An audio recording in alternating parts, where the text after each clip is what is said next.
একই কক্ষের মধ্যে একদিকে চলছে বিচারিক কাজ, অন্যদিকে চলছে সেরেস্তা, কম্পিউটার অপারেটর, রেজিস্ট্রার সহ সকল কার্যক্রম।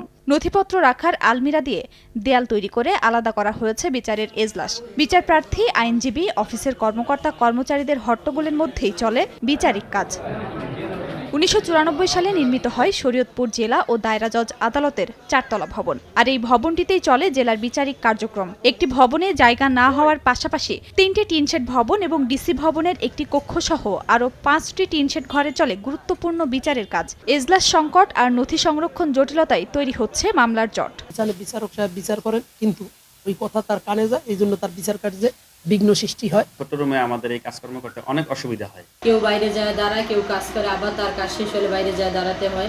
পুরনো ভবনেও দেখা দিয়েছে ফাটল, খসে পড়ছে পলেস্তারা। এতে ঝুঁকি নিয়ে চলছে বিচারিক কার্যক্রম। যেমন হয়রানি হচ্ছে বিচারপ্রার্থী, তেমন আইনজীবীরা, আর আমাদের বিচারক মহোদয়রা তো আসেনি।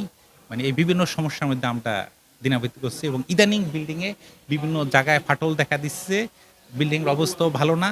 এই শরীয়তপুর জেলায় বিচার কাজ পরিচালনার স্বার্থে, ভালোভাবে বিচার কাজ পরিচালনার স্বার্থে আজকে শরীয়তপুর চিফ জুডিশিয়াল ভবনটা হওয়া উচিত। অন্যান্য যে রুমগুলি আছে এই রুমগুলির সংস্কার হওয়া উচিত। জজশিপ বিল্ডিংটাও মূলত সংস্কার হওয়া উচিত। জমি অধিগ্রহণ, ডিজিটাল সার্ভে, সয়েল টেস্ট সম্পন্ন হলেও বরাদ্দ না পাওয়ায় নতুন জুডিশিয়াল ম্যাজিস্ট্রেট ভবন নির্মাণ সম্ভব হচ্ছে না বলে জানিয়েছে গণপূর্ত বিভাগ। প্রকল্প অনুমোদন হইলে আমরা এই কাজটা শুরু করতে পারি এবং এই কাজ শেষ হইলে এখানে যে অফিসের যে এখন স্পেসের সমস্যা হচ্ছে এটা ঠিক হয়ে যাবে। প্রতিদিন গড়ে অন্তত 80 থেকে 100টি মামলার শুনানি ও নিষ্পত্তি হচ্ছে শরীয়তপুর চিফ জুডিশিয়াল ম্যাজিস্ট্রেট আদালতে। সময় সংবাদ, শরীয়তপুর।